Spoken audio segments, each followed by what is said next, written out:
নোয়াখালীর বেগমগঞ্জে নারীকে বিবস্ত্র করে নির্যাতনের মামলায় ইউপি সদস্য সহ আরও দুজনকে গ্রেফতার করেছে পুলিশ। প্রধান আসামি বাদলের সঙ্গে এই দুই আসামিকেও আদালতে হাজির করে রিমান্ডের আবেদন জানানো হবে।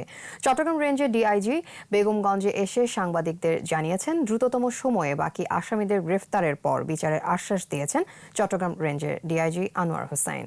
নোয়াখালী প্রতিনিধি ও সহকর্মীদের সহায়তায় রিপোর্ট রত্না জামানের।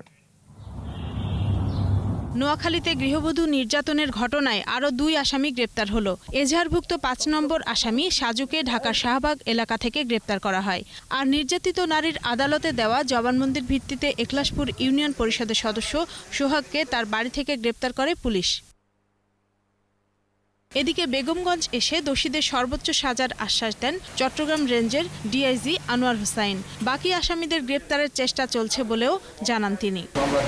সর্বোচ্চ গুরুত্ব দিয়ে তদন্ত করা হবে এবং আসামিগুলা যাতে সবগুলো গ্রেপ্তার করা হয় দ্রুততম সময়ের মধ্যে, সেই জন্য আমি আমাদের তদন্তকারী কর্মকর্তা সহ নোয়াখালী জেলার পুলিশ সুপার এবং অন্যান্য জেলা সাথে সবাইকে নিয়ে পুলিশ জানিয়েছে, মামলার প্রধান আসামি বাদলের সঙ্গে এই দুই আসামিকেও আজ আদালতে হাজির করে রিমান্ডের আবেদন করা হবে।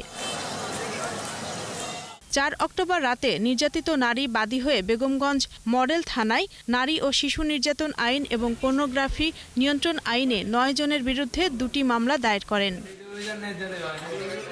এদিকে ঘটনার প্রতিবাদে রাজধানীসহ বিভিন্ন জেলায় প্রতিবাদ সমাবেশ হয়েছে।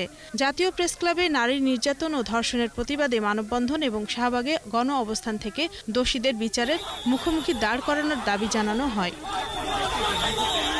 রত্না জামান, ২১শে টেলিভিশন।